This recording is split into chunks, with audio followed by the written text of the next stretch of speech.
Assalamu alaikum, during clinical consultation day. First scenario, Miss Mona, 45 years old lady with a complaint of headache. Vital sign, blood pressure 160 over 100. Pulse is 90, temperature 37. Examine her and take history. Oh, Here you go. hello. My name is Dr. Hello. Lalul. Nice to meet you. Can I confirm that you are Mrs. Mona? Yes. And I understand that you came in with headaches. Could you please tell me more about that? Yes, I'm suffering from this headache, doctor, since maybe 3 months till now. But it increased with time. With the time. Okay, and how many days in a month you'll have this headache? It's every day. Every day. Okay. Yes. And how does it start? All of a sudden or gradually? No, it is a gradual. Every day it starts gradual. It is more in the morning, but after that, with the daytime, it is decrease. Okay. And do you have any vomiting with it in the morning? No vomiting, but I am becoming sick. Okay, you're sick. Okay.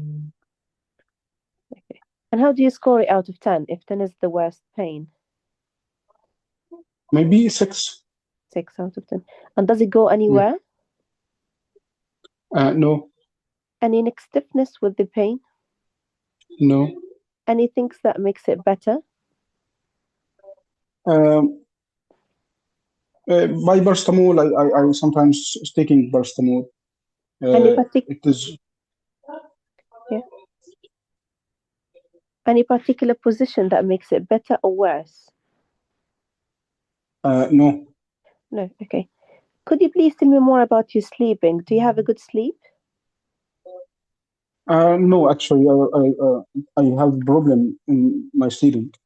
And why do you think you have a problem? Tell me more about your sleep and bedtime routine and what happens during the night time.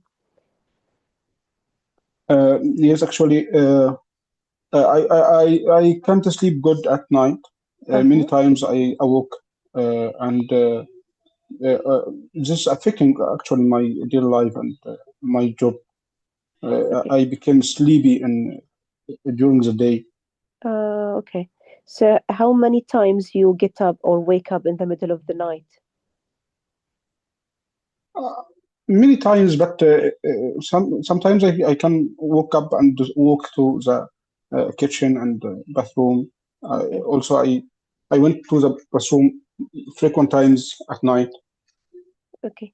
And do you when you wake up, are you gasping for air or very short of breath because you stop breathing? Sometimes this happens. Okay. And have you been told that you're snoring at night? Now I am living alone, maybe since 1 year. I don't notice that. Okay. Okay.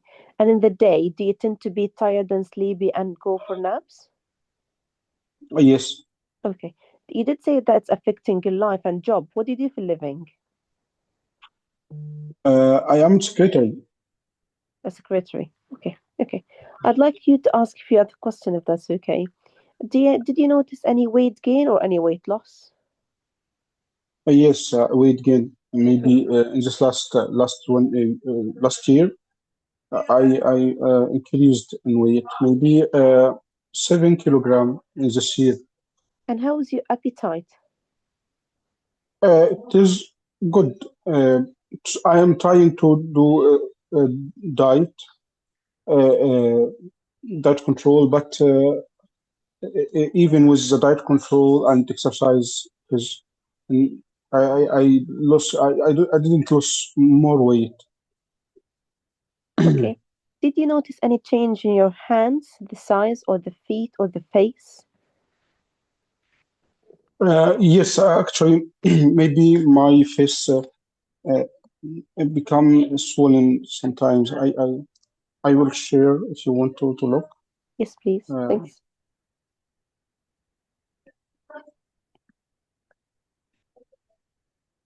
Okay, you can ask.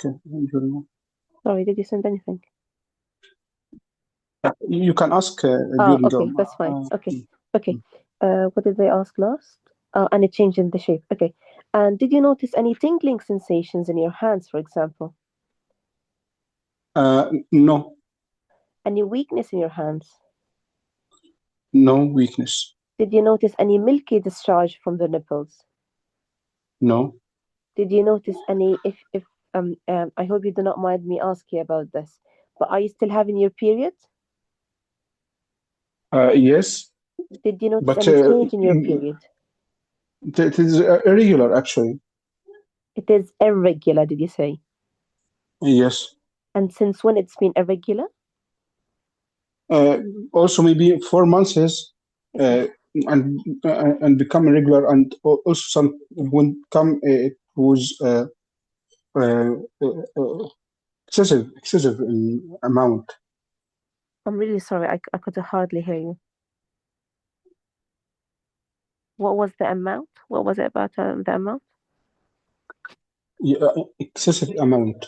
Excessive amount, like too much. Okay. Yes. Are you by any chance pregnant? No. Are you sexually active? No. Okay. And are you taking any pills by any chance or any hormonal replacement therapy? No. My husband died since maybe 5 years till now. Okay. I'm so sorry to hear that. Okay. Do you have any past medical history? Any conditions that you see your GP for?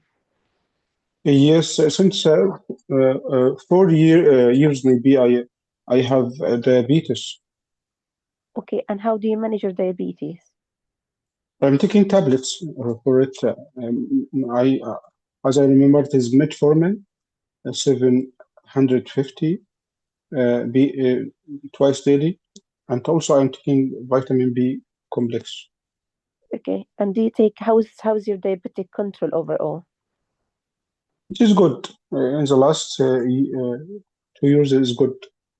And The any last accumulated sugar was 7. okay. And any other chronic illnesses? No. Okay. Are you on any medications apart from the metformin and the B vitamin? Paracetamol Paracetamol. Okay. Okay. for the headache. Yes. And do you take any kind of herbal remedies or over-the-counter medications? Uh, Sometimes I'm taking for just disturbed sleeping. Uh, uh, I am taking herbal ashwagandha. Okay. Okay. And do you take any party drugs or any illicit drugs by any chance? No, Okay. I'd like to ask you a few other questions. Any family history of any problems in a high blood pressure or diabetes or problems with the vision at early age? No, Okay. Have you, like, did you travel recently? no, Are you a smoker by any chance? no. Do you drink alcohol? Uh, in the weekend. Okay. And do you drive? Sorry? Do you drive? Drive? Yes, yes. And did you notice that you have problems when you're driving, seeing sights, or you bump into things, or you've had any accidents? No, I don't have any accidents. Okay.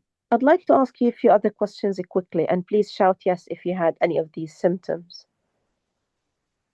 Okay? Did you notice any weakness in any of your limbs? No, Any loss of sensation? no, Any problem with the waterworks? no, Okay. And any chest pain or heart racing? uh, no. Any cough or phlegm? About urine or water work, as I said to you, at night I awake. I am awaking more times for urination. Okay. And is it mainly during the night time? Yes. Okay. And did you notice any stinging or any burning sensation when you try to wee? No. No. Okay. Did you notice any frothiness in the urine? No. Any blood with the urine? No. Okay. Okay. That's fine. Okay. I'd like to examine you if that's okay. Okay. I'd like to examine the patient. Sorry, I'd like to start by inspecting the patient. I can see from the inspection there is a prominent jaw, there is a prominent supraorbital ridges.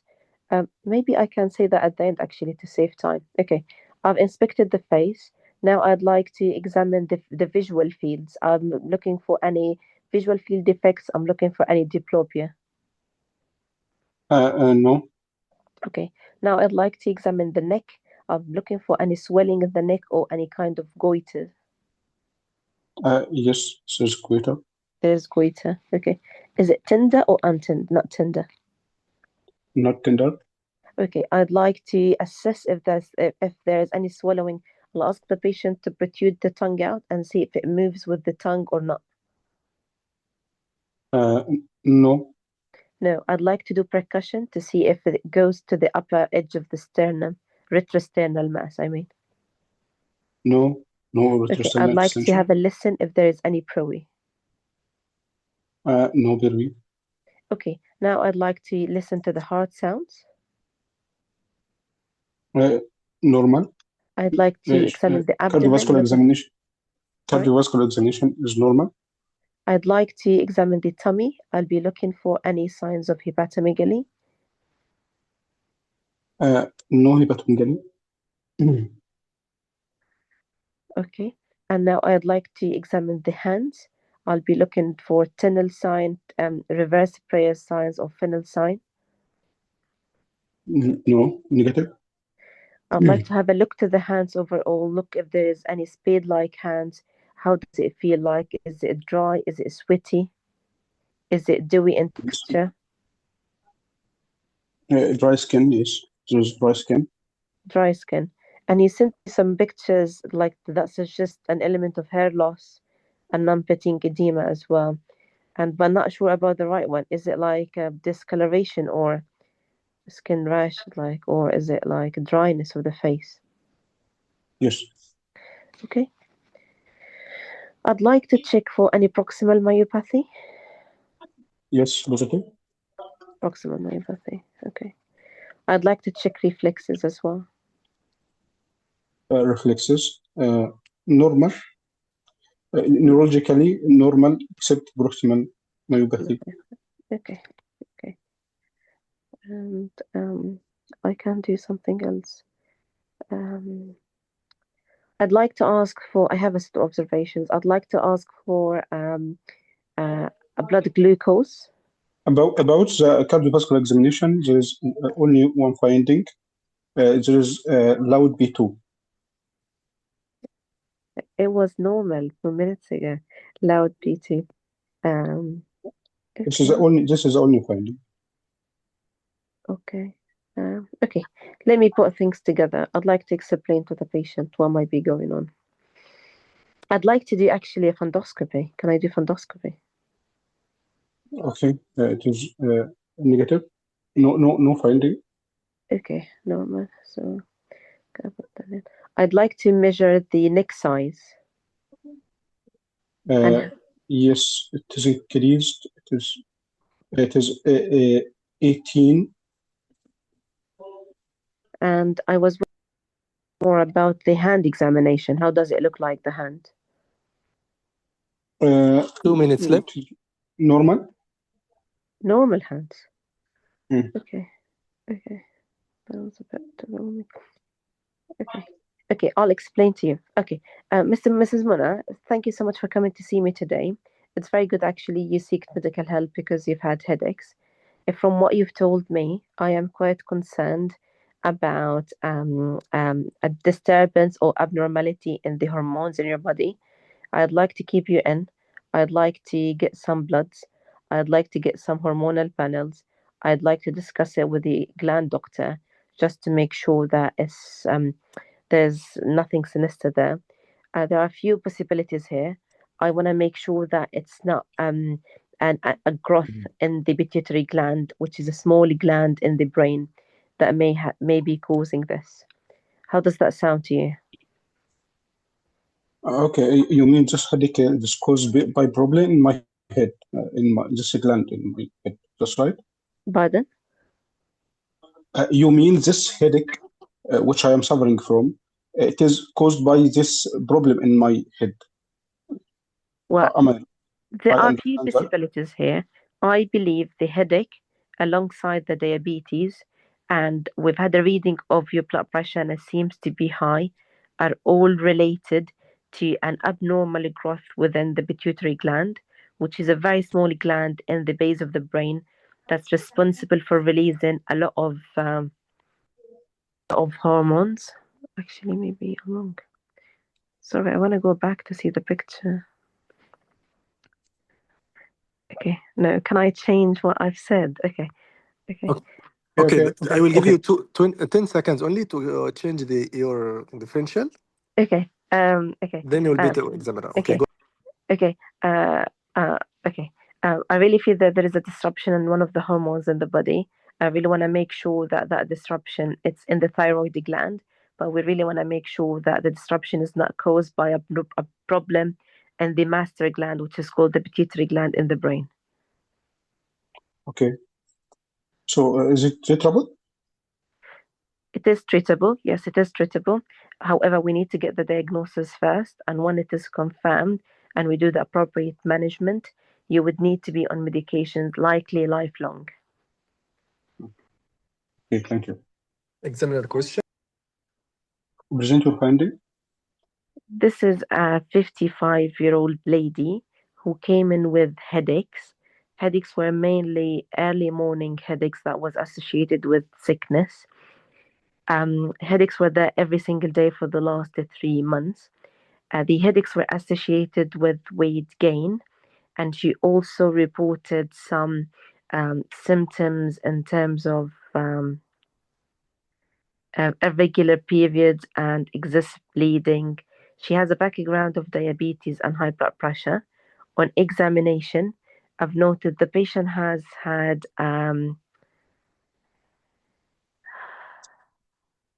increased body mass index with a moon-like face, and she has had a goiter that seems to be non-tender and with no retrosternal dullness and no browy. She also has had a proximal myopathy. And in terms of her cardiovascular examination, she has had a loud P2 and there was no organomegaly. So putting all of that together, I'm suspecting here as a case of hypothyroidism. It does not really fit all of that. Okay. Okay, so what is other differential? Okay, so my top differential diagnosis. So this seems to be secondary headache, and the secondary headache in this case, to my knowledge, it seems to be from a pituitary tumor or a pituitary adenoma, and that pituitary adenoma have caused secondary hypoparathyroidism, and that secondary hypoparathyroidism is causing a goiter, and that goiter is causing obstructive sleep apnea kind of symptoms. Hypothyroidism would also explain why the patient has a proximal myopathy. However, it would not explain why the patient is having early onset diabetes and high blood pressure. That would fit more with acromegaly. So she may have had an acromegaly, but complicated with secondary hypothyroidism. Okay. So how you will investigate this patient?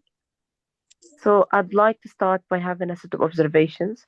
I'd like to get a urine dip. In a urine dip, I'm looking for any signs of infection because the patient reported nicturia. I'd like to get a set of bloods. I'll start by a full blood count. I'm looking for any signs of anemia or polycythemia. I'd like to get some inflammatory markers in the form of CRP or ESR. I'd like to get liver function test and kidney function test as a baseline. I'd like to send thyroid profile in a form of TSH, T3, and T4. Because I feel it is secondary hypothyroidism, I believe the TSH would be low and the T3 and T4 would be low. I'd be looking as well for other causes that might suggest a primary thyroid disease for which I would need to send antibodies. I would like to get a sleep studies for the patients. I'd like to get an echocardiogram just to confirm whether the patient has a loud PT, I'd like to get a chest X-ray. In a chest X-ray, maybe I'll be able to identify if there is any cardiomegaly or if there is any element of congestion in the lungs. I did not really listen. Okay, why you will do sleep studies for this patient? Well, this patient Which is- came in, this patient reported signs and symptoms of obstructive sleep apnea in a form of early morning headaches. Okay, if this patient is having obstructive sleep apnea, how you will treat him? If they had obstructive sleep apnea. So medication is usually conservative medical and surgical. Conservative management, it's about managing the weight and advising the patient about the bedtime routine and hygiene. Medical management would be in a form of a CPAP, and surgical management, I don't know what we do surgical. Just as if I did not say surgical, just forget about it. Okay, the last question about you said secondary hypothyroidism. Why you said it is a secondary, you are suspecting, or your first differential is secondary hypothyroidism or secondary to pituitary tumor. Why you are suspecting this is secondary? Why do I suspect to be secondary? Yes. It could be primary, but in a context of a headache that is suggesting a mass or space occupying lesion in the brain with Okay. So about the primary hypothyroidism, what is the causes of primary hypothyroidism? Primary hypothyroidism could be due to an autoimmune disease in a form of Hashimoto thyroiditis or atrophic hypothyroidism. It could be due to dietary causes like lack of iodine. It could be iatrogenic due to previous surgery, thyroid removal, or antithyroid medications, or due to amiodarone, or due to lithium. Other causes could be genetic or dysharmoniogenesis as well. Okay. So thank you. Thanks. Well You done, can Dr. comment, Inas. yes. Okay. So you became confused something when when you gathered the informations, okay, about your history. It is good constructed, but some missed in the general symptoms. Fatigue. You don't ask about the fatigue or tiredness. I did say ask about fatigue and tiredness. You ask it. Yes, you did mention that you when you wake up because you did not sleep well, you feel very tired and fatigued. So this is Okay. And how about fever also? You ask it. no, I didn't ask about fever. You're right. Okay. So I will not stop more in the history. Okay, because you mostly cover more of the things. Okay, about the examination. Okay. The patient have puffy face. Okay, periorbital edema, coarse facial features, and non-beating edema in the hands and feet. Okay. This is hypothyroidism. Yes, it is hypothyroidism. Yes, and you see also dry skin. Okay. There is a goiter. Okay, diffuse, firm, rubbery, non-tender. Okay. The pulse, you check the pulse. The pulse is low volume. Okay. There's proximal myopathy. You checked for carpal tunnel. Yes, this is good. Okay. After that, Dr. Hani, you want to say bradycardia, right? yes, bradycardia. Yes. Okay, but the volume is okay. Nothing will be changed in the volume. Also, hypothyroidism can cause low volume. Okay, continue. Okay, and there is also loud B2. This is suggesting of pulmonary hypertension secondary to obstructive sleep apnea. Okay, there is you very good to mention you want to fix the neck circumference because there is large neck circumference. with short neck. Okay. What is that? Sorry, I didn't hear. About the neck circumference. Neck circumference. Okay. Yeah. You asked to check the neck circumference. It is Yes. very good. Okay. So about the patient concern, you will say here from our discussion and the examination, you have a medical condition called obstructive sleep apnea. It is a sleep condition where your breathing repeatedly stops and restarts while you are asleep. This is due to the muscles in your throat relax too much during sleeping, causing airway to narrow or completely closed.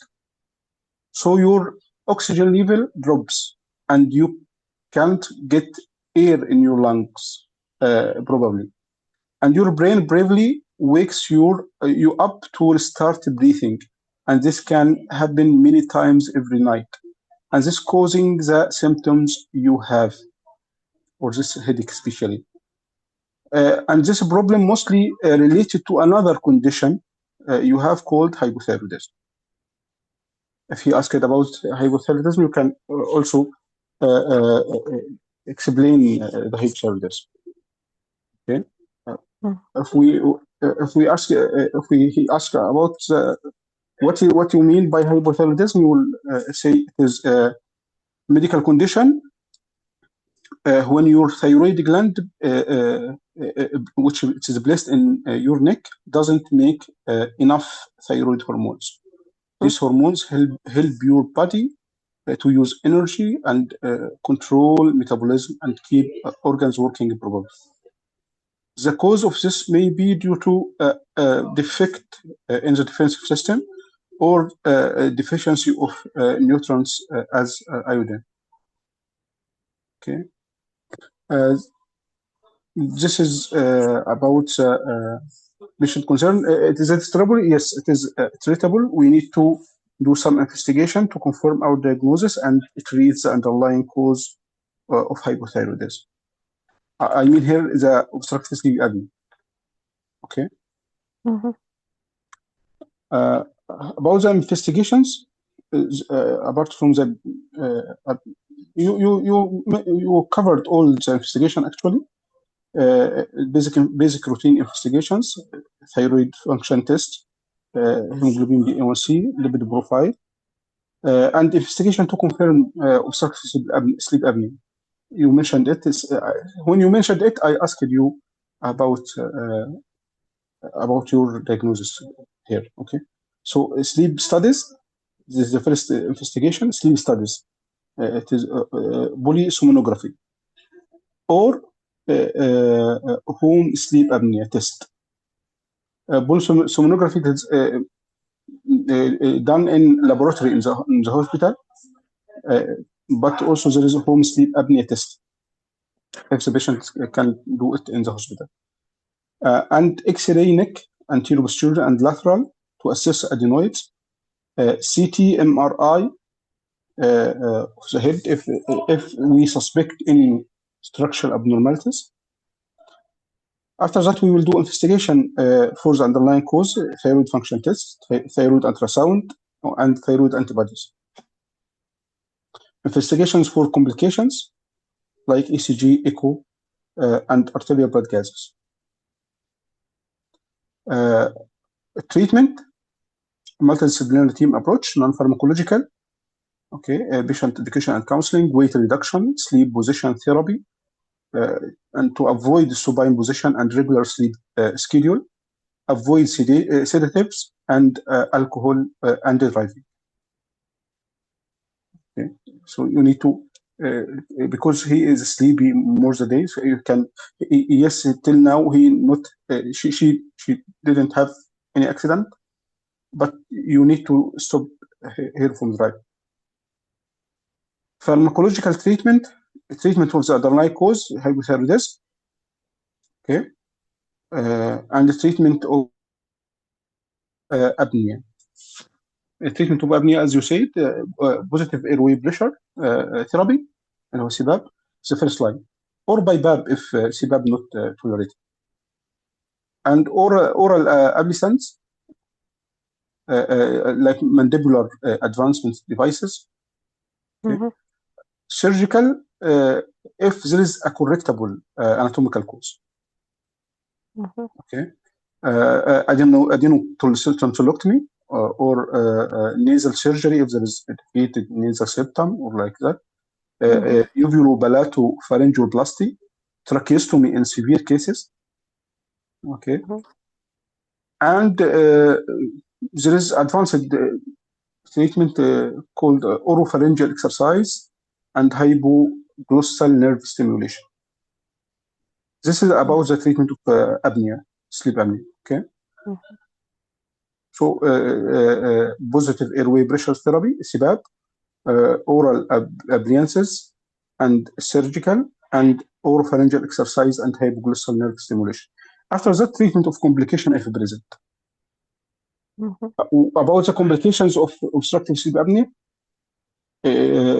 cardiovascular complications like hypertension, coronary artery disease, heart failure, arrhythmias, pulmonary hypertension.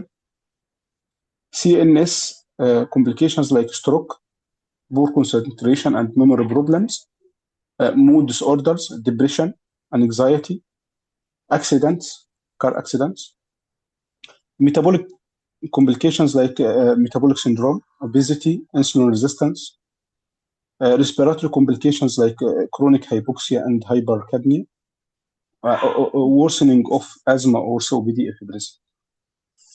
About the question about the hypothyroidism, I asked you, it is hypothyroidism, maybe primary hypothyroidism, secondary hypothyroidism, or tertiary hypothyroidism. Primary hypothyroidism, it can be autoimmune, like you said, Hashimoto, iodine deficiency, or also exists intake of iodine can cause also. Post partial or total thyroidectomy, radioactive iodine or external neck irradiation, drug induced like amiodarone, lithium, or antithyroid medications, carbamazepine and thyroid 3. Thyroiditis, subacute thyroiditis, okay, late phase or postpartum thyroiditis also, congenital. Secondary hypothyroidism, it will be caused by problem in the pituitary tumors or infarctions, okay, pituitary surgery or radiotherapy, Sheehan syndrome, and tertiary hypothyroidism. This is a problem in hypothalamus, like hypothalamic Mhm. tumors or trauma or radiation. That's all in my Mhm. comment. Thank you very much. Okay, thank you, Dr. Hani. Of course, a very nice and important topic, and the information also was great. I will comment on her performance. I don't know from where I will start, but I will start from the systemic review. There is a system you didn't touch at all, which can be also having finding. What do you think, Dr. Ines, in the systemic review? Otherwise, your algorithm was perfect. You cover all the questions, the sleep even you ask. But I prefer also to add to the sleep, whenever you have headache and CNS, to ask about the mood. How do you feel about your mood? Okay. Yes. So the system, you didn't ask at all the GI. Constipation. Exactly. See, even one system missed, it will give you one finding which is important in our patient today, or our case. Mm. Okay. So please, whenever you start to examine ask the question of systemic review, imagine the body in front of you. Don't start from the CNS, then move to the water work. You missed a lot of system. You tried to come back by asking about the chest and cardiovascular, but you missed the GI. Why? Because you didn't ask it in order. So please ask it from up downward. Even it will sound to the examiner you are organized, systematic, not asking in an unorganized way. Okay. Mhm. Mm. The female history you cover perfect. The pregnancy. You can ask also about the pills. The diagnosis. Why you are thinking for something rare, and you have good explanation, which is common if you have diabetes. Because I haven't seen the picture unless I started to say that it is acromegaly. I didn't realize there was hair shedding. I didn't. No, Sometimes she it's a told you. lot different if you see like the patient in front of you. You just put things together. Yeah, but she told you I have gained a lot of weight all over. My face become larger because of the general obesity, not because of acromegaly, Yeah, fair. Yeah, yeah, right? And absolutely. you have also other autoimmune association. Okay, let's complete the picture. If you have patient with GI in the form of vomiting and diarrhea, plus diabetes, plus the thyroid. Addison. Exactly. And what the meaning of three of them? If you link, Autoimmune. and what we call it, this condition? There is a name. Wait, I know it. Autoimmune, multiple autoimmune endocrine or something. Yeah, polyglandular syndrome. Exactly. No, not men, not men. No, Men not is men. I know different. it's not men. Yeah, Men is the polyglandular opposite. syndrome. Yeah. Okay. So be sure that you cover all the systems. The GI questions, if you have some vomiting or diarrhea, along with this patient, you might change your diagnosis. Even you can put it as a differential. So I can say this is polyglandular syndrome in the term of having diabetes, Addison, and hypothyroidism or thyroid disease. Okay. Let's go back to the common diagnosis here. I have thyroid swelling. Why I will say there is pituitary or secondary. Okay. Yeah. There is goiter.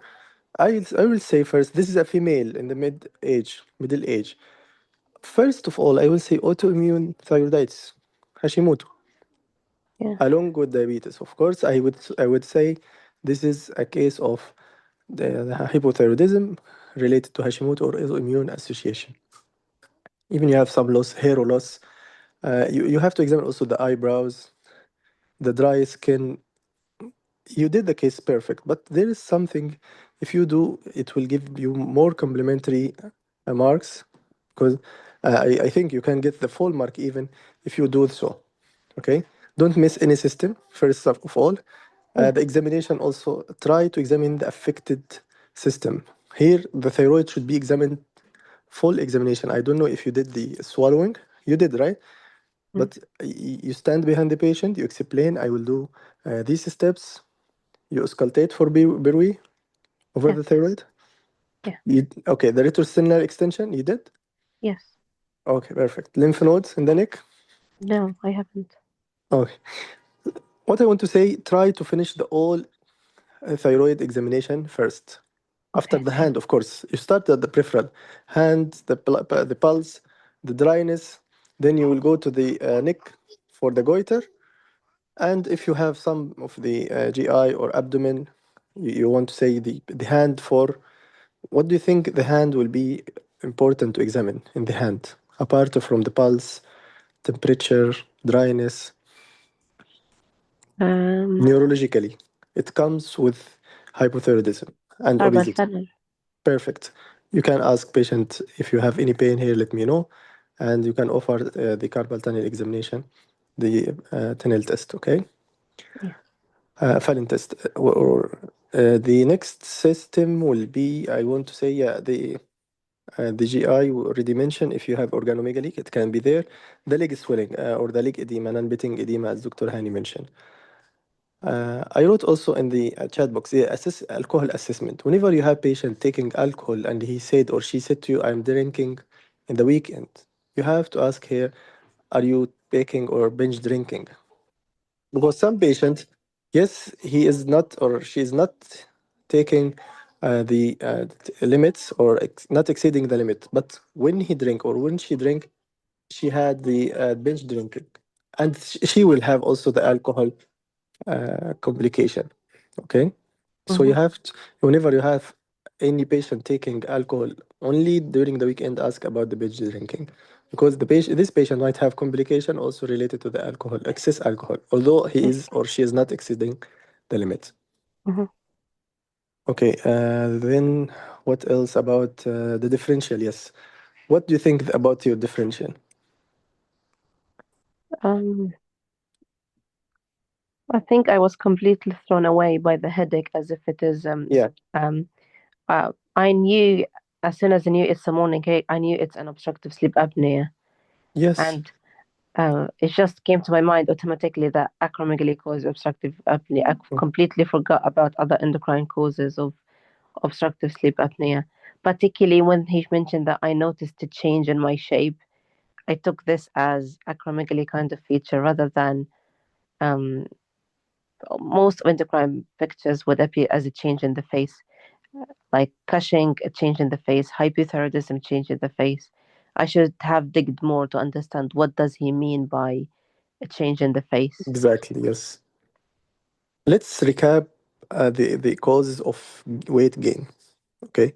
You will divide the weight gain according to the area of the gain weight or the weight gain. So the area of fat distribution. Mm-hmm. If the all body, the patient will tell you, I notice my all body gaining weight or become more large. This is going with Endocrine wise, hypothyroidism. exactly. That's it. Endocrine hypothyroidism, no more.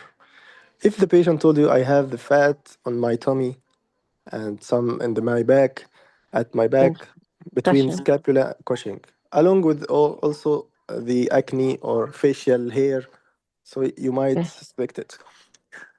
Then I have more increase in my facial features, Yeah. Acromegaly. acromegaly. So coarse facial features. Yeah. This is the third type. The fourth one, I notice my hands and feet became more larger. The hand Acromegaly. exactly. So the ring size or the shoe size increased. By this way, you can know what you have in your diagnosis. Okay, Yeah. so you have to specify in which area you gain the weight. By Yeah. this approach, you will know which case you are dealing with. Okay, next, the headache itself. You analyze the headache well. You reach the diagnosis of obstructive apnea. Why you are thinking about adenoma or pituitary tumor? I think unconscious bias. Yeah. So you have explanation if you have obstructive apnea, the patient will might have headache. Yeah. So it's justified, right? Yeah. That the headache because of obstructive apnea, patient doesn't sleep well, Yeah. and you catch it early. I don't know why you deviated from the diagnosis to the other possible, which is not the case. You have a clear Absolutely. diagnosis. Of, yeah, it's okay. We are just trying to improve. Absolutely. Yeah. You're right. Okay. So obstructive apnea, my diagnosis related to the thyroid, and it's related to also defense system. It might be related to defense system. Once you have diabetes and this goiter or this swelling in front of your neck, we call it as autoimmune association. Yeah. If you don't want to say it, just say you have deficiency in your gland in front of your neck, and Mm-hmm. this gland secrete some protein called thyroid protein or thyroxine, Mm. which is important in the metabolism and breakdown of the things in your body. Whenever you have deficiency in this protein, you have these symptoms. Okay, Mm-hmm. the obstructive apnea, it's well justified as a cause of headache here. What the Of other course. cause? Mm. I will give you two, or you give me two differential related to the headache in this case. Give me sensible ones. Okay, because I will Uh, minus you in the differential diagnosis. You didn't cover the differential of the headache in this case. The examiner will ask you what the differential of this headache, doctor, not what is the differential of the goiter or the thyroid. absolutely. Okay, tell me So, now, what could be the reason of the headache in this patient? uh, so headache is likely secondary, not a primary headache. Yeah, so in the top, obstructive sleep Obstructive apnea. sleep apnea. Second differential. Other differential diagnosis for headache could be an, I'll make this up. It's analgesia overuse because she mentioned that. Perfect. Yeah. This is what I want you to mention. Medication overuse headache. And you have to analyze it, by the way. Although you didn't analyze, but you can give it as a differential to the examiner. How I can say this is the medication overuse headache? When I will say this is medication overuse headache? Give If me a patient has definition. the headache Perfect. for more than 10 days a month for the Perfect. last 3 months, Perfect. and they use codeine, paracetamol, ibuprofen, you would assume there is element of analgesia-induced headache. Perfect. Let's recall the definition. Any patient taking medication for headache more than 10 days per 10 days in a week in the month, and this is in the term of opioid, or paracetamol more than 15 days, 2 weeks in a month for the three consecutive 3 months, we will call it medication overuse headache. Clear? So opioid 10 days for opioid in the month, or paracetamol 15 days or 2 weeks in a week in a month for consecutive 3 months. The patient will have medication overuse headache. So this is the second differential. Give me a third differential, sensible, and it can fit in this scenario. If you look at the vitals, you can give it correctly. But if I do, If you look at the vitals, you can give me yes, a third. hypertensive, Perfect. and Yes. she's using ashwagandha. Perfect. So the hypertension itself can cause headache. Yes. All right. These are the three differential. If you give to the if you give it to the examiner, he will give you the full mark in the differential. Then the causes هلا of sorry. بس حضيف إضافة صغيرة Yeah. مشان ما أنسى بعدين. In English, الميدي yes, of course, حاضر. Dr. But in In English, okay. medication overuse headache, we need to add a third criteria. It's usually if too simple, يعني combined analgesia they call it. I mean, like for example, codeine and paracetamol. So weak opioid plus simple analgesia. Again, you need 15 days. It's the same like complex or strong opioid, if for example, morphine. So combined, even if too simple, we need even paracetamol extra. You need 15 days. But if simple, you need just 10 days, as you mentioned. This is for regarding the definition of medication overuse headache. Because sometimes the patient might tell you I'm taking paracetamol and another painkiller. For example, even like non-steroid and paracetamol. So you need like 15 days for consecutive 3 months, as Dr. Basim, mashallah, said. And the second thing, always when there is an obese lady, we should think of very important cause of headache. Just because she's an obese lady. Obesity hypoventilation syndrome. Hyper what? Obesity hypoventilation syndrome. Obesity hypoventilation syndrome is part of OSA. If like sometimes they are like you can say it's not part of it, but Not the part. same It's mechanism. different. Yes, not part of it, but it is the same mechanism because of the obesity. The patient will not have his breathing mechanism normal. But I mean IIH. Oh yes. IIH is a very important, and also sometimes hypercapnia itself can lead to headache in the morning time when there is an OSA and hypercapnia and CO2 retention. So this is sometimes can be a cause of headache by itself, discomfort in the morning, which can happen in obesity hyperventilation syndrome and can explain the headache sometimes in OSA. So just remember ماما انت ليه هيك هبشت. Just remember the IIH, okay? Whenever there is a case like this. In addition to the differential Dr. Basim gave, medication overuse headache because she was an analgesic, and they love this differential. And also, what we said, The what hypertension was the third difference? The yeah, hypertension, yes. and obsessive But apnea, yes. and always remember that headache in these differentials are very wide, and the presentation is wide. It can be simple headache or it can be increased intracranial pressure.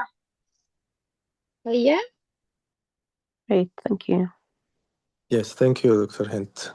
Back to the some comments in the chat box. Sorry, Bequikian, benign IIH, yes. By the way, IIH, yes, it could be a differential, but you will have other clues like squint or sorry, Pulsatile. yeah, the ophthalmoplegia. You might have ophthalmoplegia or sixth nerve palsy.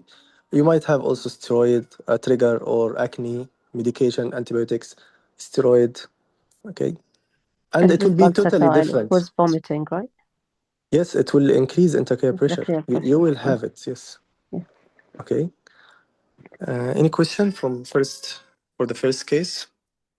Yes, I have question, Dr. Basim. Yes, If time. yes, Dr. Ahmed, right? Dr. Okay. Ahmed Mansour. Go ahead. Okay, thank you for comment for analysis of headache and differential diagnosis. But here for idiopathic intracranial hypertension, in this case has a round face and there is redness of the face or telangiectasia. I should put in differential diagnosis in this case Cushing syndrome. That's the first comment regarding headache. The second thing regarding differential diagnosis of weight gain is mostly acromegaly, hypothyroidism, Cushing, polycystic ovarian syndrome, and elementary. The patient in the history has irregular period. You should ask also about the body hair, if any excessive body hair should be put also in differential diagnosis.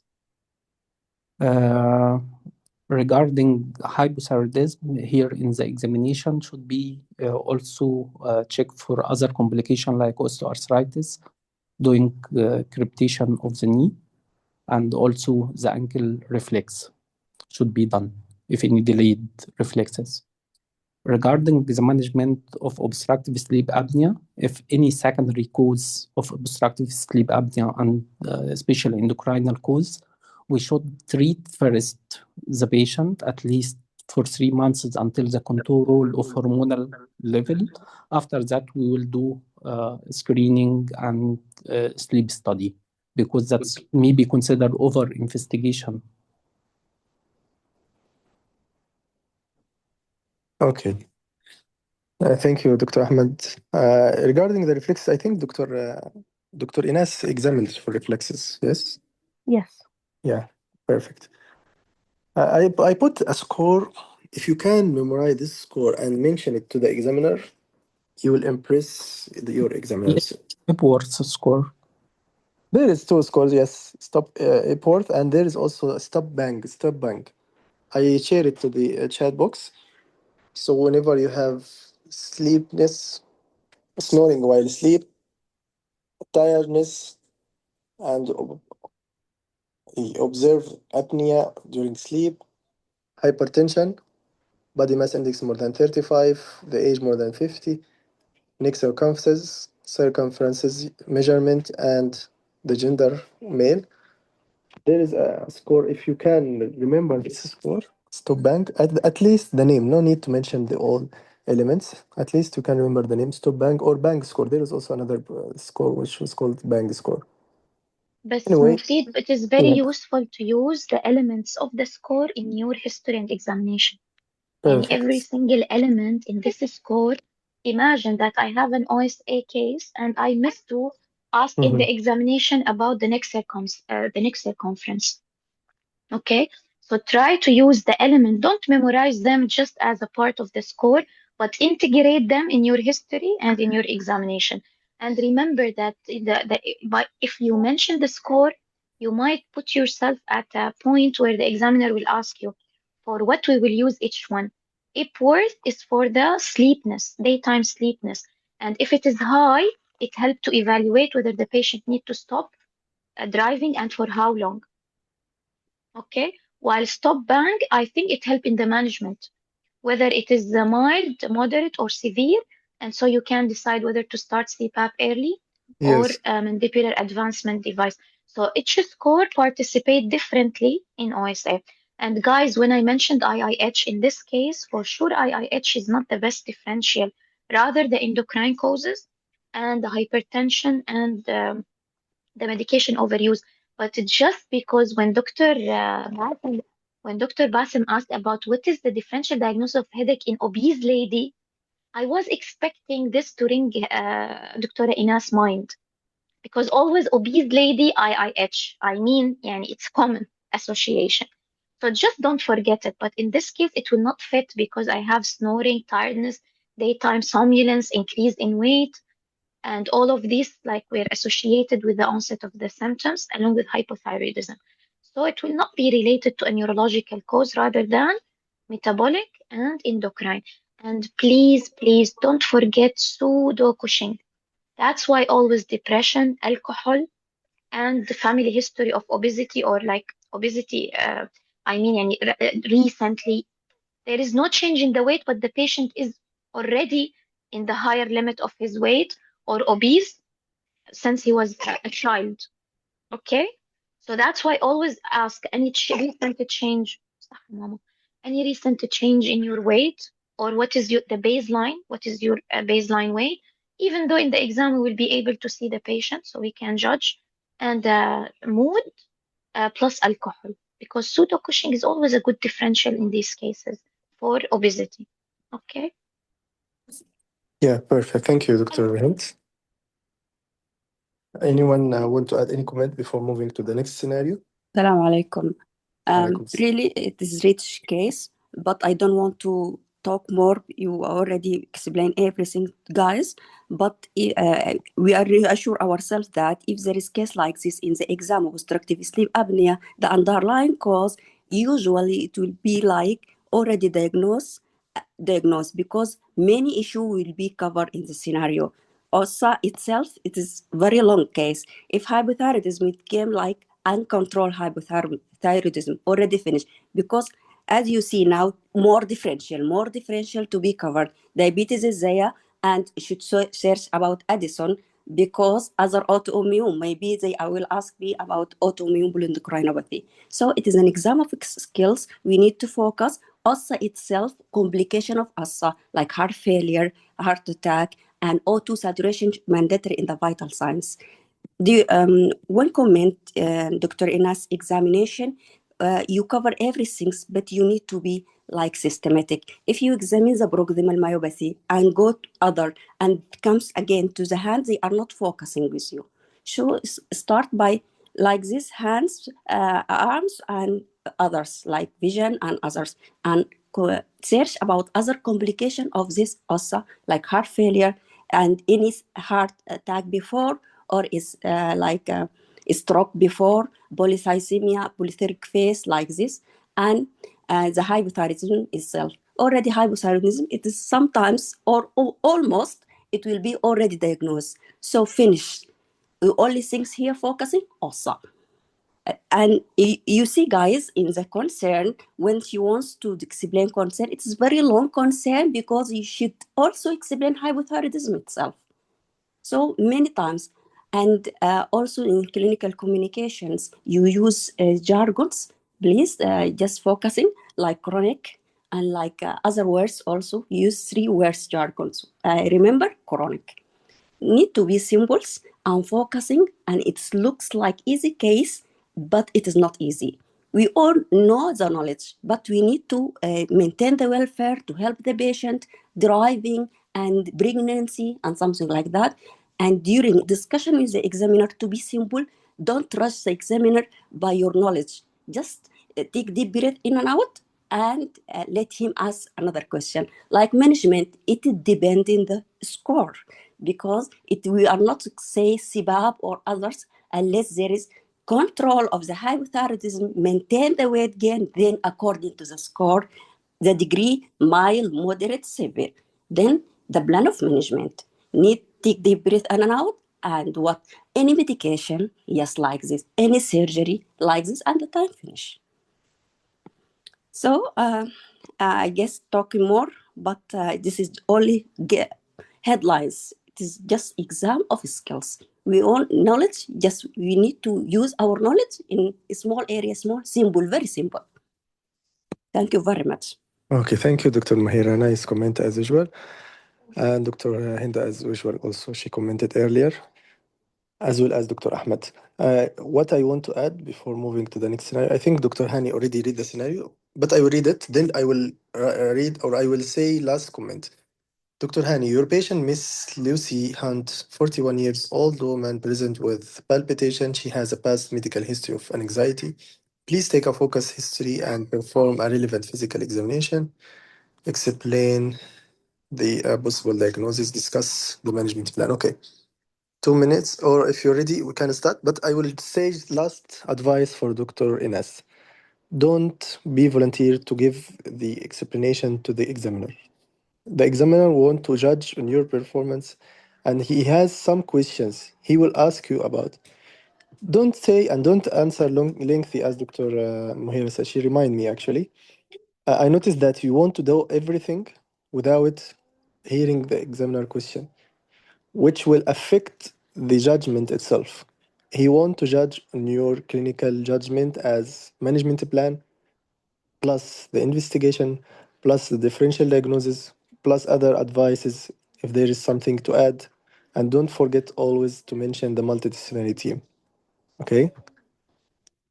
Dr. Ines, because I think your exam at the end of this week. Wait for the examiner question. He will give you targeted questions course, yeah. and answer to the point.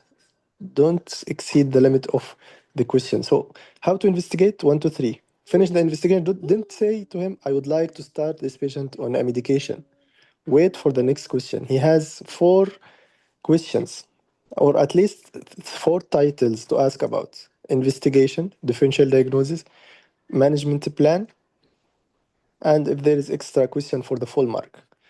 By the way, as Dr. Mahira said, this case comes usually, but the approach you are reaching the diagnosis and the way you examine the patient, it will give you the good judgment. Yes, you will have a lot of finding. Try to be systematic. But I will say also, if you miss something important to examine, don't tell no, I will not be systematic, I will not do it. No, do it even you are not systematic, but better and the optimum thing to do it in the systematic way. For example, if you examine the hand and you forget to check for carpal tunnel and you remember it, it's okay to come back and to do it. Better than forgetting it at all. Okay, so at least show the examiner, I would like to go back to the hand to examine for carpal tunnel. Better than, again, not to do it at all. This is the last comment. We can start now with Dr. Hani if he's ready. The vital is written here. Normal, almost normal. Blood pressure Okay. 120/75 heart rate. Okay, here you go. Hello there. Oh, hello. I am Dr. Abdul Hafiz, a doctor in the clinic today. Can I confirm that I'm talking to Miss Lucy Hunt, and you are 41 years old? Yes. Nice to meet you, Miss Lucy. Nice to meet you too. Miss Lucy, I'm here to discuss your health condition, so I will ask you some questions. And after that, I will examine you and address your concerns. Is it okay with you? Yes, please. Okay, can you tell me what brought you in hospital today? I've been having heart racing episodes for the last maybe 12 years. 12 years. Mm-hmm. Okay, so this is racing of heartbeats. It is episodes and started in since 12 years. Yes. Okay, so about this episodes, it is not all the time. That's right. No, it's not all the time. All the time. No, it's not all the time. Yes, yes, okay. Is this episodes for how long? Is this episodes contain? When it comes, it lasts around 1-2 minutes. Then it settles down on its own. Okay, so it is coming on and off. Yes. Okay. So do you notice anything initiate or aggravate this episodes of racing of heartbeats? I've noted when I just move in from lying position and just walking, I have these episodes. Do you notice the stress or low mood or fear increases? No. Okay. Do you notice anything improve this episodes? No, not really. It just settles down on its own after a couple of minutes.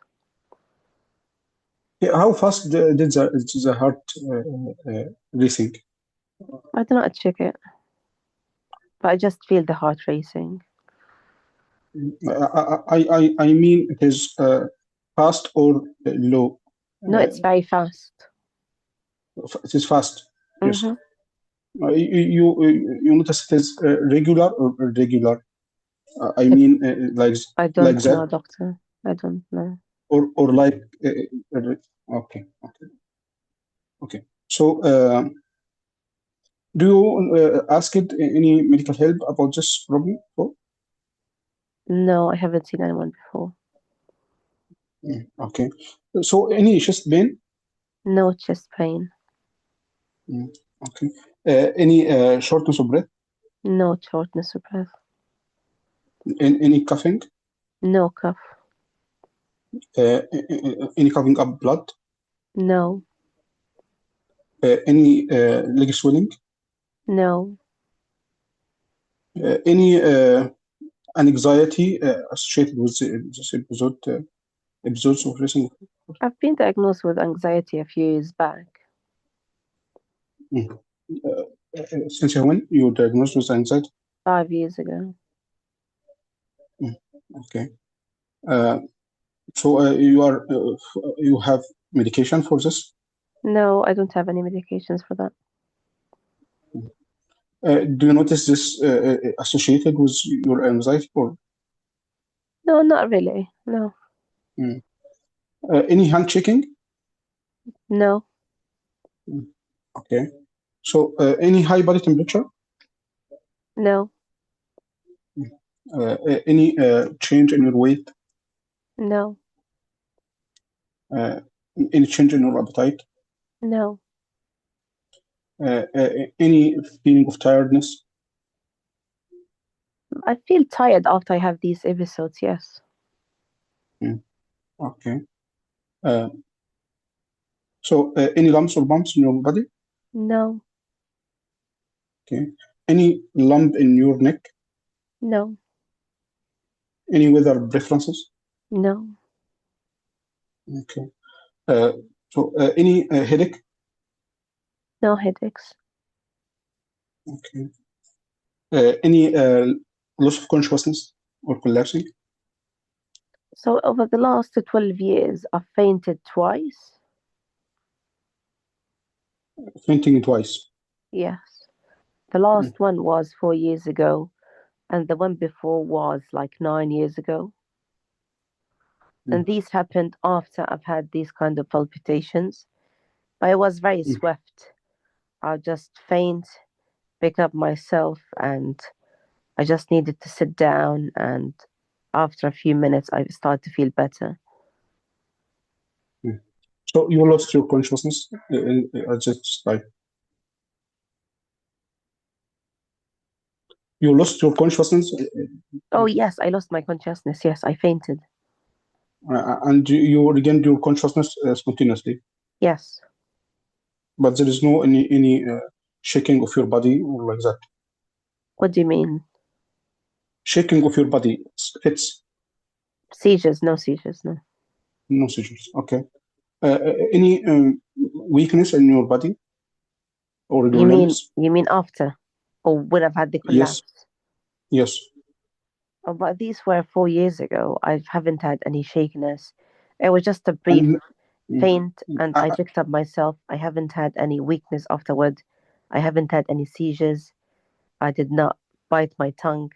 I've had no loss of bowel or bowel or bladder control. I have nothing like that. Okay. Okay. So any shaking of your hands? No. Okay. Any difficulty with swallowing? No. Any mouth sores? No. Any heartburn? No. Any tummy pain? Any? Tummy pain. Tummy pain? No. Any tummy swelling? No. Any change in your bowel habits? No, not really. Okay. Any problem in your water work? No, I all mean is urination? fine. No. Okay. Any joint pain? No joint pains. I'm fit and healthy actually. Okay. Any skin rash? No skin rash, no. Okay. Any past medical history should I know?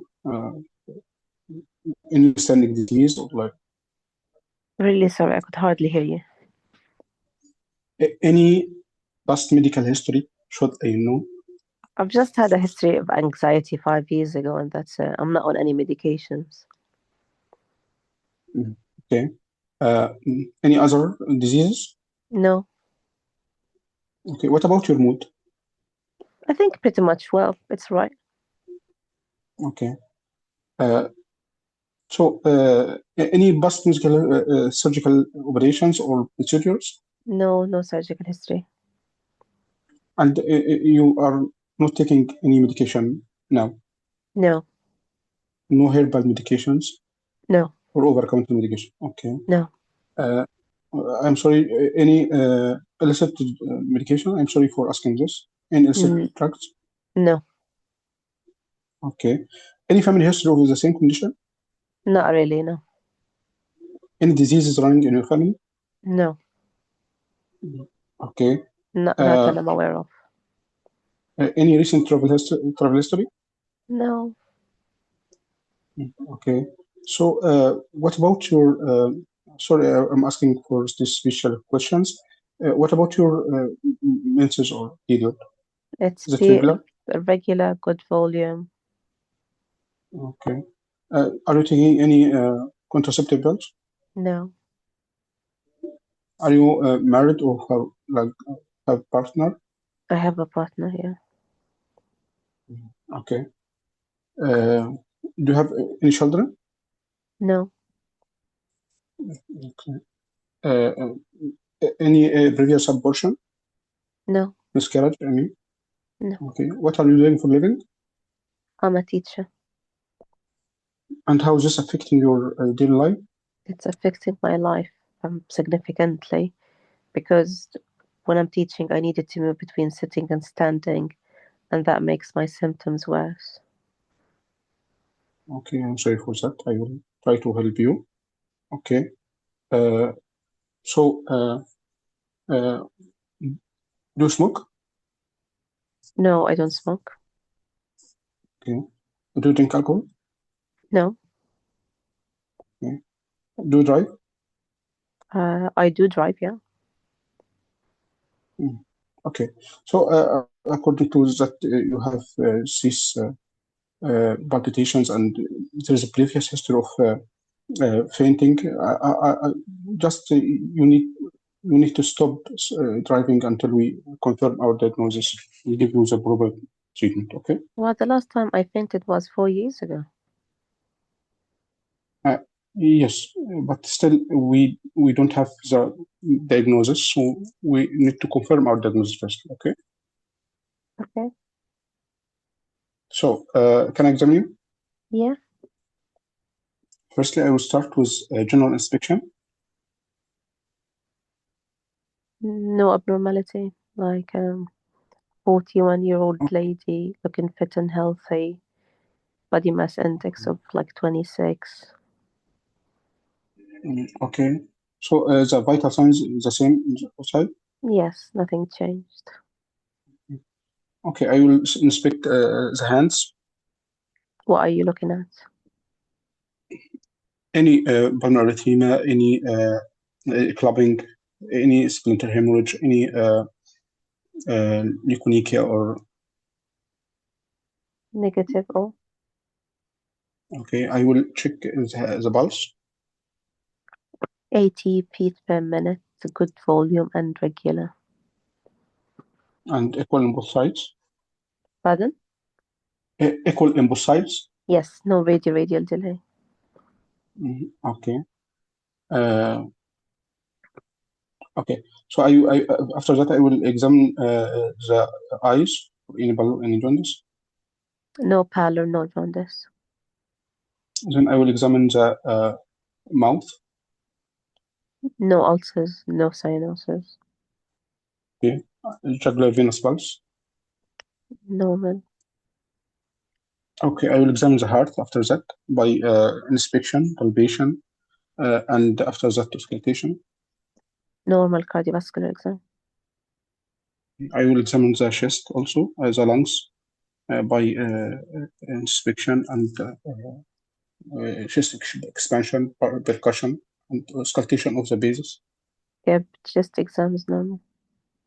Okay, I will examine the abdomen for any organomegaly. Skip exam is normal. Okay, I will examine the lower limbs for any lower limb edema. No leg edema. Okay, I will examine lastly the neck, inspect the neck for any thyroid enlargement. Sorry? Any thyroid enlargement? This is a history or exam? No, I examination. No goiter, no obvious goiter, no. Okay. I finished my examination. So, Ms. Lucy Hunt, can you tell me what's your concern?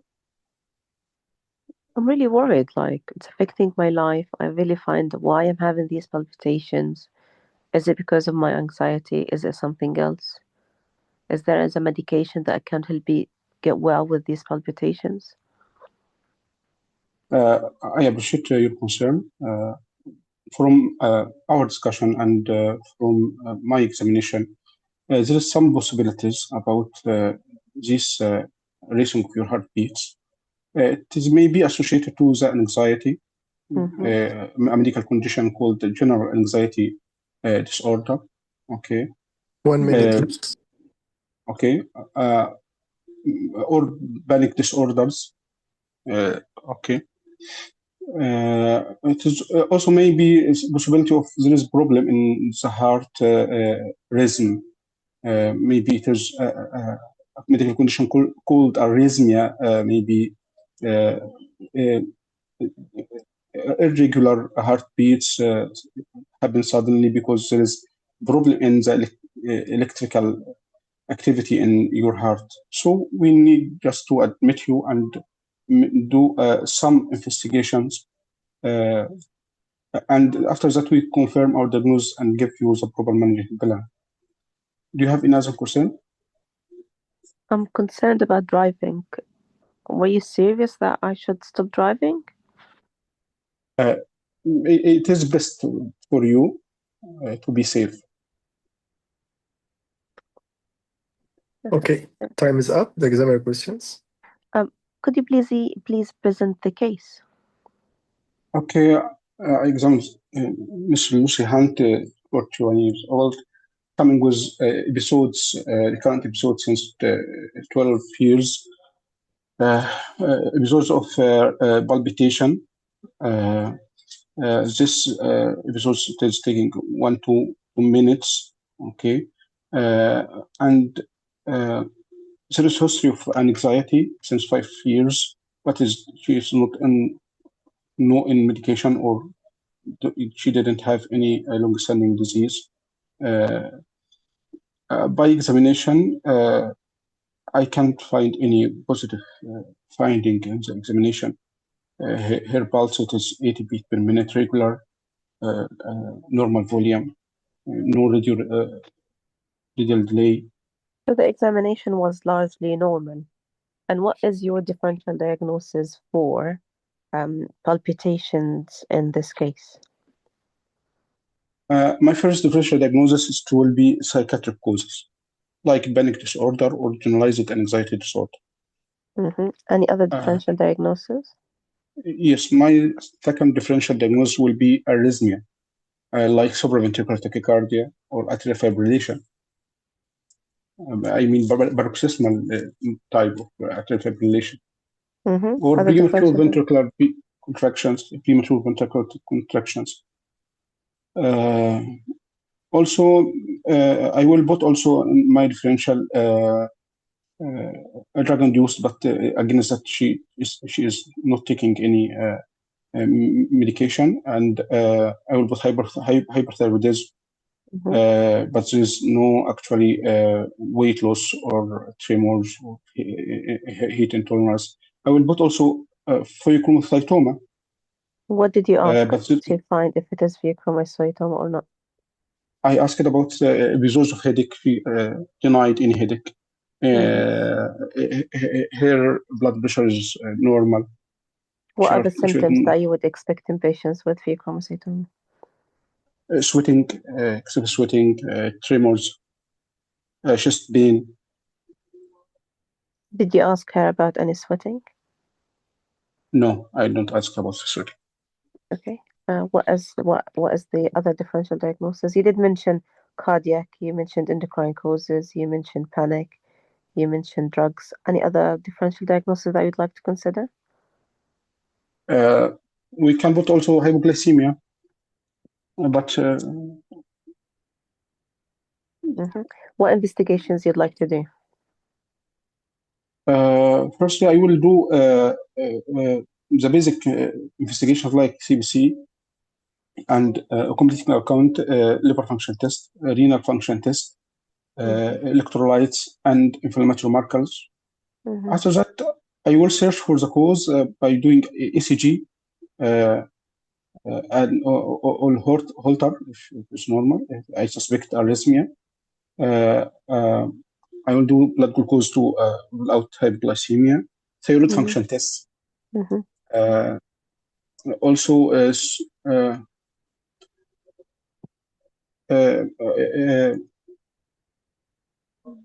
echo, ECG and echo also as a cardiac investigations. Okay. If I suspect pheochromocytoma, I will do plasma-free metanephrines for screening for pheochromocytoma. And how would you manage this lady? Yes, I will. It is multidisciplinary team approach. I will involve the psychiatrist and cardiologist. Okay, and in the form of non-pharmacological, like patient education and counseling, and stop. After that, I will treat the underlying cause according to the underlying cause. If it is a cardiac arrhythmia, maybe it is supraventricular tachycardia or atrial fibrillation. I will deal with the cause and endocrine cause, hypothyroidism. I will give treatment for hyperthyroidism or pheochromocytoma. I will involve a psychiatrist if it is panic disorder or anxiety, generalized anxiety syndrome. Okay, thank you very much. Okay. Okay, now you can comment, Dr. Ines, please. Overall, very good. In terms of the history, this patient came in with palpitations. What was the character of the palpitations?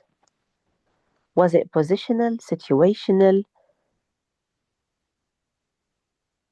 She said situational. Maybe it is just she said when she lean on the one side. I as I remember. What position or situation she has had the palpitations?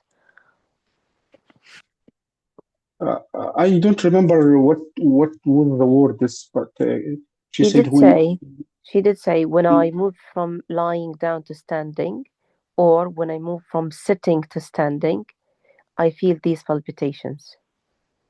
They happen for 1 to 2 minutes. And actually, this is a very, very common case in the UK centres, just for anyone who's taken the exam in the UK. This is very common, particularly in the last 2 diets. So that palpitation was positional and mainly on standing, okay? That rings a bell. It sounds like something that we commonly see on the ward, which is like postural hypotension, right? But it's not hypotension. It is postural tachycardia, right? Okay. Now we're going to ask about other symptoms.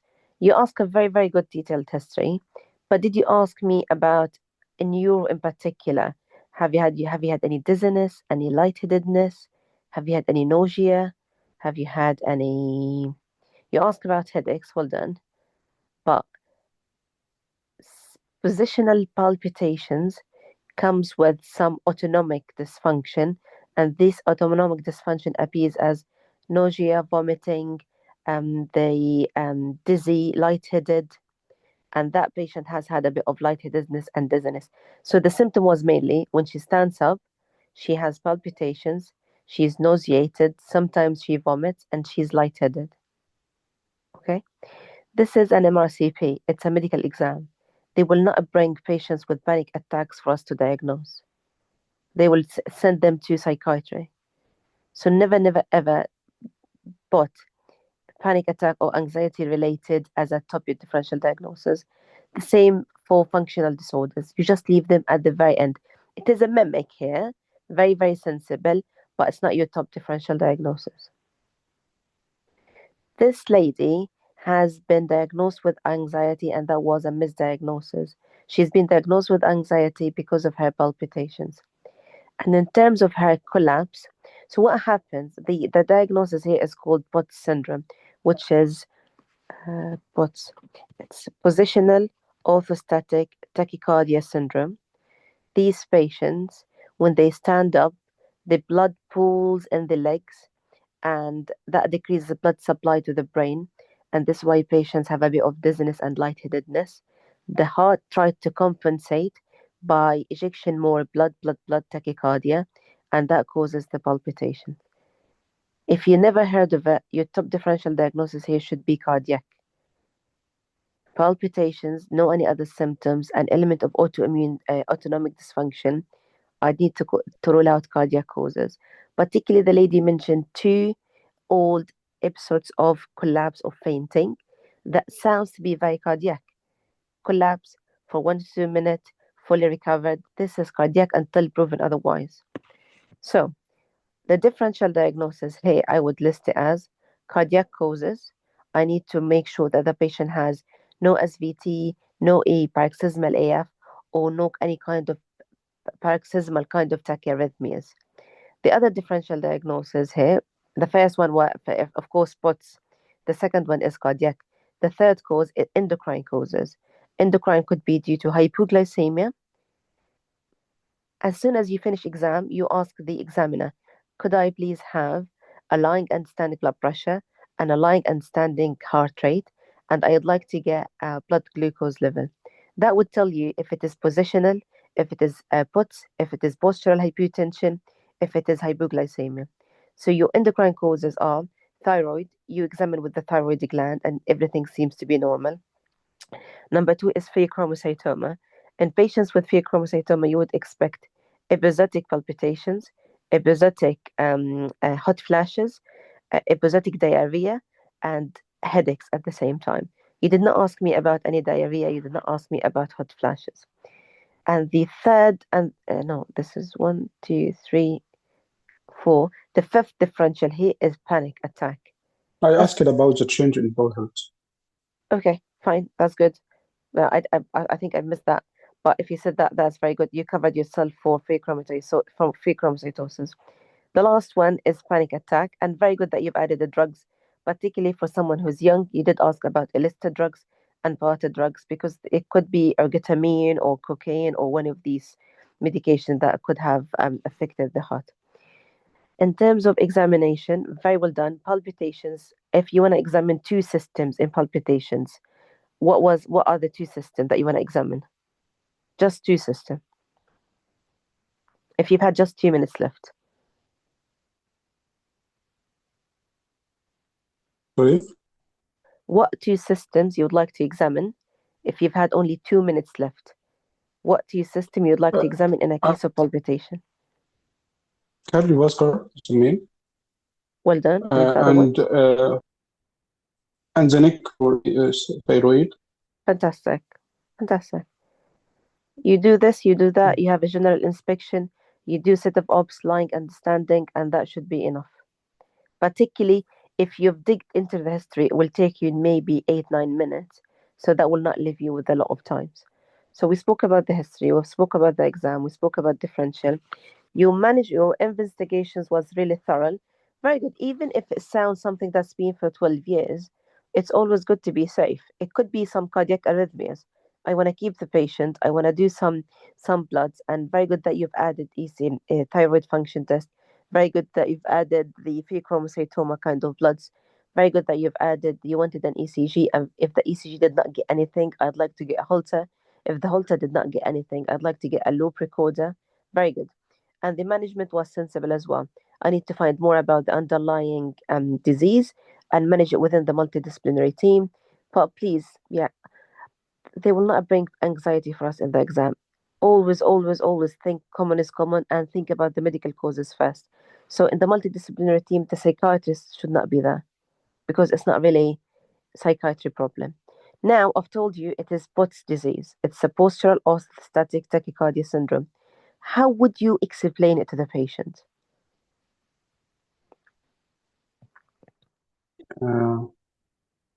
Yes, I will say it is there is increase in your heartbeat happen uh, uh, because there's a problem in the nerves. Okay. Uh, Uh-huh. I mean autonomic dysfunction. I mean. Yeah, Okay. I got you, Mm. So there's increase in your heartbeat because this when you stand up in your position, there's will be drop in your blood pressure, sudden drop. This will cause your heart pump rapidly. Okay, and you feel this heart racing. The key thing in POTS, there is no blood pressure drop. So in postural hypotension, when the patients move from sitting to standing, the blood pressure drops more than 20 systolic or 10 diastolic. In POTS, you would expect the heart rate to goes up 30 beat per minute, but the blood pressure is fine. So the main mechanism is when you stand up, the blood pools in the legs. So the heart starts to understand, I need more blood, I need to pump more. So the heart compensates by pumping more faster, and this is why we have the palpitations. And by that all happened, there is the element of decreased blood supply to the brain, and this is why we feel a bit of lightheadedness and nauseated. Why that happened? Because the reflex of bringing the blood back from the legs to the heart is not quick enough as we would expect in normal people. So it takes a few minutes to kick in, and that when the heart compensates. So when you ask the examiner for a lying and standing blood pressure, it is fine. A lying and standing heart rate, they would say the heart rate is 80 on sitting. On standing, after 10 minutes or 5 minutes, it is, for example, 120 or 130. In itself, POTS is a harmless condition. It is a harmless condition. But if I've had POTS on the admission, clocking, am I confident enough to send the patient home just based on this? No, I'll keep her for a few hours. I'd like to get the basic bloods. I'd like to get the basic ECG stuff. I'd like to make sure that she's safe to go. Then I'll send her home. But I'd keep her for at least a few hours. And the other thing that I wanted to say is, now you know learn its spots. What is your management plan for it?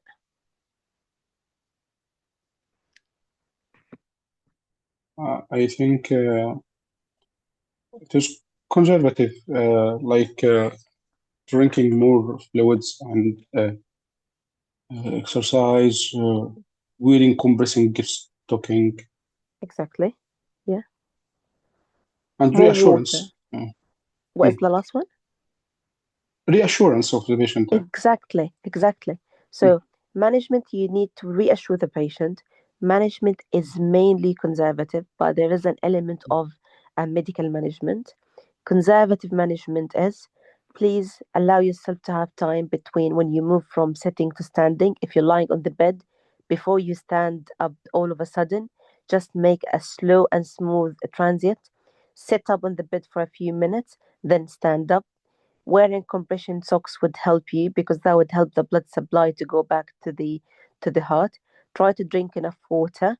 if you'd like, increase your salt intake if possible, until unless you have other risk factors that prevents you from increasing your salt intake. Medical management. Sometimes they give a beta blocker like pill in the pocket. They use it. Sometimes they give fludrocortisone, or sometimes they give midodrine, and all of these have like a mineralocorticoid kind of effect. And if the patient is not reassured yet, make a referral to cardiology to reassure them, and that's it.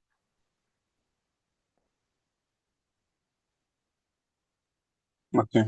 It is actually it is a new case.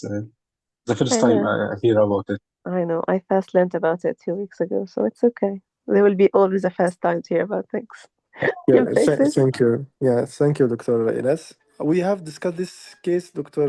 Hani, maybe couple of weeks before you start to practice with us. I think was Dr. Omar and Dr. Mahmoud.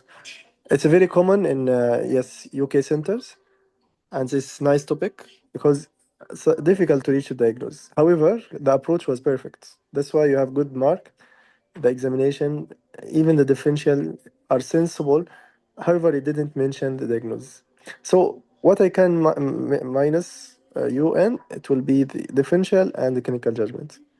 The examination, you examine everything, you ruled out everything away from the, or apart from the psychiatrist. No need to mention the psychiatrist here, so as Dr. Ina said. Back to the topic itself, there is three conditions similar. I will explain it quickly.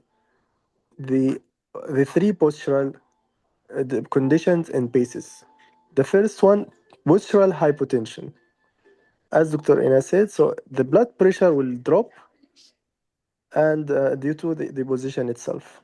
So the blood pressure will be dropped and the systolic and diastolic. And the second condition will be the postural orthostatic tachycardia syndrome. Here, the heart rate will be increased and the vitals, other vitals will be maintained. Blood pressure will be maintained. The third condition will be the vasovagal attack. Here, what you will find, you will have bradycardia along with the hypotension. Exactly. All right. So Absolutely. these are the three conditions you have to know them as a function. Sorry, not function, as a positional condition or pathology and basis. You have to know them. Vasovagal is very common topic. The bots also a very common topic, and the last postural hypotension, which you might face it in dizziness, you might face it in the anemia as well, fainting, and syncope. A very important one to mention here for the position, as Dr. Ines said, it gives some advice how to stand up slowly, gently, and try to be sitting for a while before standing up. This is the only advice. The driving, I wrote it in the chat box just to Yes, remind please. myself. Yeah, I wanted to Okay, comment on that. okay, you can. The patient last had a collapse 4 years ago, and she's came in with palpitations. I think it would be scary to the patient to learn that she cannot drive after that. Until unless it's an obvious thing like heart attack or epilepsy or syncope, I would not really, on diabetes, for example, type 1, I would not really comment on driving.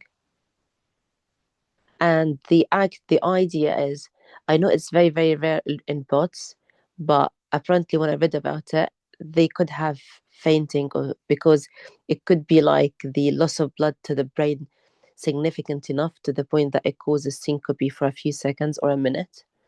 But it would not have any other alarming kind of signs or symptoms that would suggest that it is a seizure or it is very cardiac in nature or very neurogenic in nature. Yeah, exactly. So I think if nothing affecting the driving, no need to stop his driving or her driving. So let's clarify it. Whenever you ask a question, I wrote it as an advice. Whenever you ask a question and after you ask this question, the surrogate told you, Doctor, why, doctor, you are asking this? So the question is not making sense to the patient. And for yourself also, you said, "Oh, why I ask this question?" So you can justify it again by saying in next question, "I'm just asking if you have or if this symptom affecting you driving by any way." So you give sense or make sense to the examiner that I'm asking if it could be related, and if not related, so you corrected your question. Otherwise, you might have a comment that he asked a question which is irrelevant, because driving here mostly it will not be affected.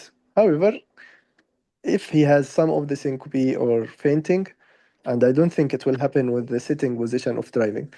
Anyway, just try to clarify the point whenever, not only the driving, any question you feel yourself, you ask this question, which is unnecessarily or irrelevant, and the surrogate react to you. What the meaning of this question or why this question here?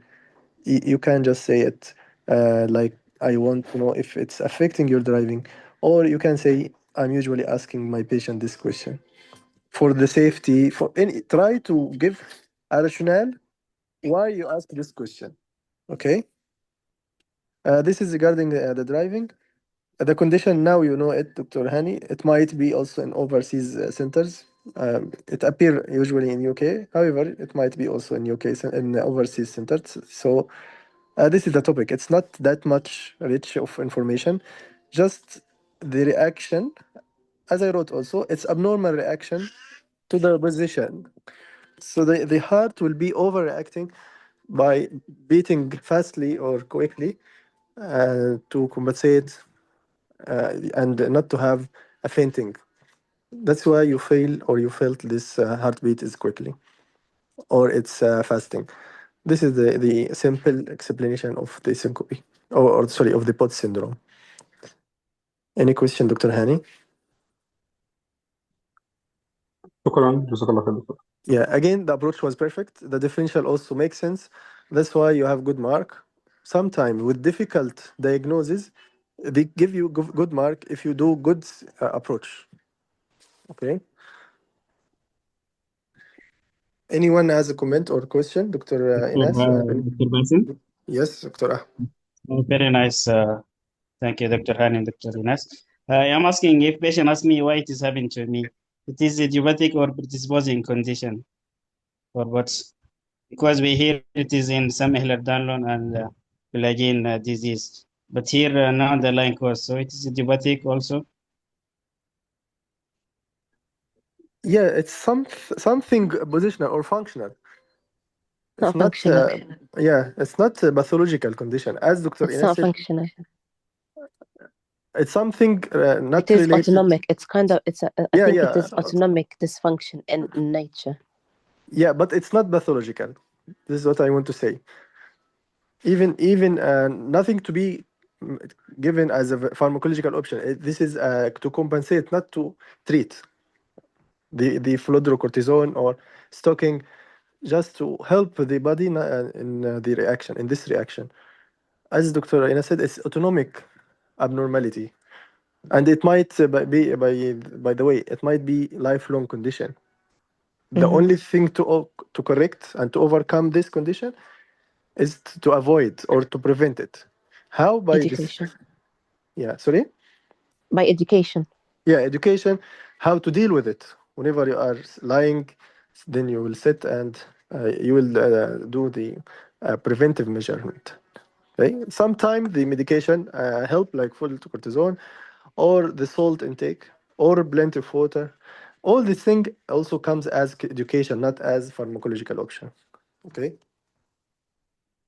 I guess the doctor also querying about the triggering factors like viral infection, like stress, like hypovolemia, and also he's right that it might be associated with other conditions like Ehlers-Danlos, connective tissue like SLE, Sjogren syndrome, and it sometimes idiopathic, no underlying, no association. Is it like this, doctor? Asking about triggering factors. Yeah, sometimes Yes, usually. yes, because I hear only with Yes. Ehlers-Danlos. Only I hear it when read about Ehlers-Danlos. Otherwise, Yes. we are Yes, you are right. It associated with Ehlers-Danlos or connective tissue. And also triggering factors, viral infection, fever, stress can trigger it. Yeah. Okay, so it will be triggered, not be also as an explanation or as the underlying pathology. So it Yes. will trigger it. Okay, Yes. perfect. Okay, thank you for the clarification. Any other question or comment? Yes, Dr. Bassam. So I think the deciding factor and element in this case and all cases of syncope is the history taking, is the analysis of the episode. If the patient said while standing and after that was warning symptom dizziness, that's orthostatic clearly. Otherwise, while sitting or without warning symptom, it is cardiac arrhythmia or pheochromocytoma or other causes. But functional or orthostatic is usually while standing and associated with dizziness. So Yes. you could pick the diagnosis from history taking. That's another thing. Comment is technical for the exam. When you do standing test, you should only ask about standing result, blood pressure and heart rate, because you should wait 3 minutes after standing and after that measuring blood pressure and heart rate, which take time. So it's preferably to ask about it.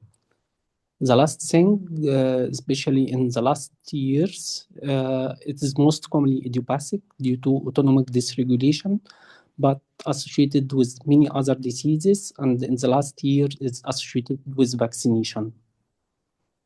So in the history should be also asked about any vaccination. Perfect. Thank you, Dr. Ahmed. Thank you. Let's go to the chat box. I think Dr. Ahmed wrote this in the chat box episode before, during, and after, especially while standing.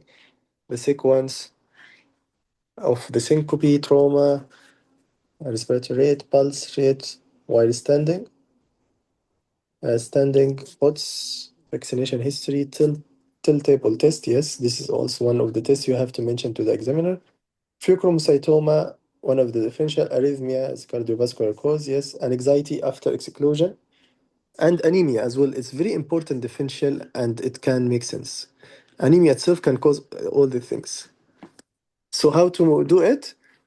By asking about pallor. Anyone told you you are paler than before? Okay. So please don't forget the anemia as a differential and as one of the possible cause to be in your case. You have to rule it out. And you as well you can put it in your differential. Okay. One important point, Dr. Ahmed also mentioned it, and I want also to say it. Actually, I forget it. It was, yeah, the history. It's very important to know and to clarify the symptom and the complaint. Tell me, please, how do you feel and when do you feel this? And I think it was very clear from Dr. Ines when she said, I felt this whenever I have changed my position from lying to sitting or standing. So please, if you don't understand, try to ask what the nature, when exactly it happened, and try to clarify the complaint itself if you don't understand it. Okay. And this was the clue, as I wrote in the chat box. The last or other comment I asked about dizziness. Yes, I think Dr. Hani asked about the dizziness. Vasovagal, I talk about vasovagal, but it's not the case and not the differential. Why? Because the vasovagal usually will be bradycardia and hypertension. So you cannot say it in your differential. Okay. Yes, the two systems you have to examine, the cardiovascular and thyroid. Perfect. Abnormal reaction to the position. Okay. Avoid of the trigger. Thank you. Anyone has other comment or question? Yes, Dr. Basim, please, I have a comment only in driving. So You hear me, Dr. Dr. Bassem? Yeah. Go ahead. I'm waiting for you. Yes. Yeah. So if we are still in the area of differential diagnosis, I think he has the right to hold the driving. He can mention to him that we need to hold driving until we confirm the diagnosis. Then we will come back to you and give you the proper advice. Because we're still in the area of differential diagnosis, not confirmed yet if it POTS or it is arrhythmia or any other cause. So I think the proper advice here to hold the driving until we come back to you and give you a proper advice. Okay. Thank you for clarifying this. But I will clarify it more and more. Why I will stop driving for a patient having tachycardia while standing from sitting position. I'm not talking about dizziness. I'm not talking about the complication about syncope or fainting. I'm talking about the complaint itself. I feel my heart is beating fast whenever I stand from sitting. So what affecting the driving here? This is my question, and it's direct and straightforward question. Is it related directly away from the complication or the association like dizziness or whatever it will happen? If I have dizziness, I have fainting, I have loss of consciousness, as in this scenario, yes, I can say you can hold the diving, please, but be sure that there is this association. Otherwise, itself, the POTS itself doesn't matter to have at stopping the driving, or doesn't have any relation to the driving to stop the driving. Okay. So in this case today, I might stop driving, yes, because she had history or the patient had history of sorry, not dizziness, it was loss of the consciousness, right? Today, yes, I will stop the driving, but I'm talking about POTS itself as a condition. It's not related to the driving directly. Clear now? And I hope also it's supported answer, right? Anyone want to clarify it more or? Yes, Dr. Basim. That's why I written in the history taken also should ask about the sequence of syncope and the trauma. If there is any head injury associated with syncope, here is legal issue. The patient firstly should be admitted, whatever it is old or not, and stop driving until be sure from the diagnosis. I know that unexplained syncope should be stop driving for 1 year, but if any head injury associated with it, should stop until fixing the problem and know the diagnosis. So here deciding is the sequence of syncope, the trauma. Very important. Yeah, perfect. So if I have supporting point like this, I should stop the driving. But as POTS itself, it doesn't relate to the driving, so I cannot stop driving. Yeah, But both can do when be sure and diagnosed can drive without problem. Okay, I got your point. So you mean there is possibility to have another condition, so I have to stop until confirm the diagnosis. Okay, might be or makes sense also to say that. Okay. Yes, Dr. Bassem, Yeah. I received this advice from one mentor. He told me, like any patient with vasovagal positioner like this, still you are in the clinical consultation in the area of differential diagnosis. So you can give the advice to hold until you confirm the diagnosis. Then if it's confirmed, you will come in the communication scenario to talk to him about the boots, and if it's not affecting driving, no need to stop driving. So I mean, the situation is different. You are in the clinical consultation case or it is in communication case. Because in the communication, you have confirmed diagnosis of boots, but in the clinical consultation, mostly it's differential. That's why you can give the advice to hold until we confirm the diagnosis. Yes, I agree, but the vasovagal is totally different from our topic today. Vasovagal patient might lose the consciousness, but the POTS, as a classic POTS, the patient doesn't lose the consciousness. Okay, the vasovagal, yeah, definitely the patient, or mostly the patient will lose the consciousness. But in our condition today, it's not directly related unless there is other association or other trigger like dehydration or trauma or other condition associated. Anyway, be sure this is not vasovagal. Vasovagal, yes, definitely you have to stop it. By the way, I agree to stop driving in vasovagal differential because the patient with vasovagal might have it situational. We have situational vasovagal. Even with cough, the patient might lose his consciousness. But with BOTS, it's not usually having the fainting or the syncope. Okay? I think it's clear now. So vasovagal, yes, as a differential, still I can stop. As a complaint of syncope and there is background of vasovagal, I will stop driving, definitely, until confirming this is vasovagal and not related to situational one, related only to the positional one. But for POTS, by default, it doesn't cause a loss of consciousness. Unless the patient explained to you or mentioned to you that I have lost my consciousness once or twice or thrice or whatever the number, if he has any episode of this, you have to stop driving. Be safe. Usually be safe. But it's not, again, it's not directly related to the fainting attack.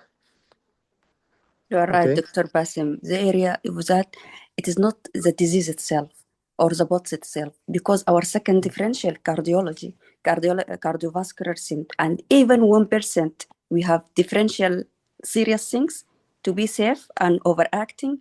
It is to stop for a while, as Dr. mentioned, and then if we confirm this is bots, it is safe to drive, exclude serious one cardiac. Yeah, perfect. You got, Thank you. yeah. So you are confirming the same term. Yes. The second differential, not for the disease itself.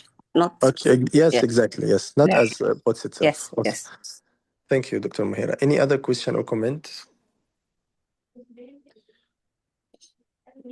It's a nice, informative session as usual. Thank you, all of you, all of the participant, and also the participant in the comments. Really, your comment is valuable, all of you, and you're welcome at any time to comment, to clarify a thing, to confirm a thing, to add a point, to add a missed point. So all of you are welcome to comment.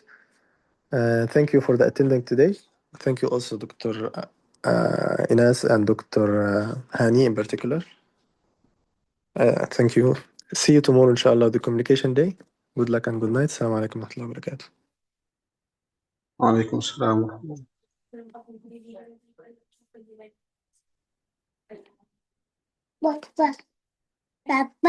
الله. نعم.